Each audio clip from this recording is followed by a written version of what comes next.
क्या पीएम मोदी की अपील का दिख रहा है असर या कोई और वजह? आखिर घर की तिजोरी में बंद पुराना सोना क्यों बेच रहे हैं लोग? जी हाँ, भारतीय परिवारों में अचानक ऐसा अनोखा और चौंकाने वाला बदलाव आया है जिसने पूरे सराफा बाजार को हिलाकर रख दिया। पारंपरिक रूप से हमारे यहाँ सोने को सिर्फ एक गहना नहीं बल्कि एक इमरजेंसी फंड माना जाता है, जिसे बेहद मजबूरी में ही तिजोरी से बाहर निकाला जाता है। लेकिन आज लोग खुद आगे बढ़कर अपने घरों का पुराना सोना बेच रहे हैं। आखिर क्यों, आइए जानते हैं। आंकड़े वाकई हैरान करने वाले हैं। Indian Boolean and jeweller association यानी IBGA के ताज़ा आंकड़ों के मुताबिक इस साल अप्रैल से जून की तिमाही में भारतीय परिवारों ने करीब 50 टन पुराना सोना सीधे बाजार में बेच दिया। यह आंकड़ा पिछले साल की समान अवधि के मुकाबले पूरे 43% ज़्यादा है। सबसे बड़ी बात यह है कि लोग इस सोने को बदलकर नए गहने नहीं ले रहे बल्कि सीधे बेचकर नकद उठा रहे हैं। अब सवाल उठता है कि लोग ऐसा क्यों कर रहे हैं? तो इसके पीछे सबसे बड़ी वजह है सोने की कीमत गिरने का डर और मुनाफा वसूली।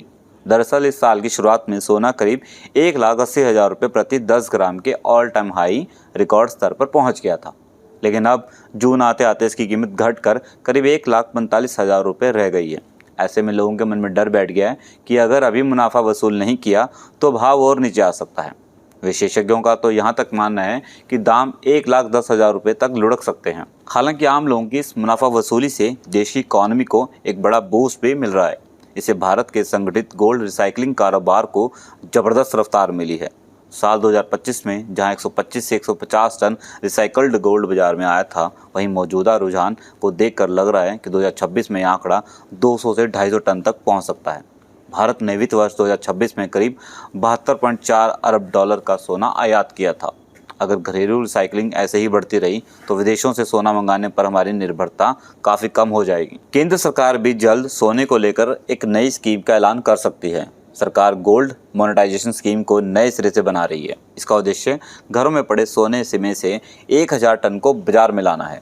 मीडिया रिपोर्ट्स के मुताबिक इस नई स्कीम में बैंकों के साथ ही देश भर के जौहरियों को भी कलेक्शन पार्टनर बनाया जा सकता है। बुलियन मार्केट का अंदाजा है कि अगर घरों का सिर्फ 5% सोना भी बाजार में आता है तो करीब 8.5 लाख करोड़ रुपए की नकदी बाजार में आ सकती है।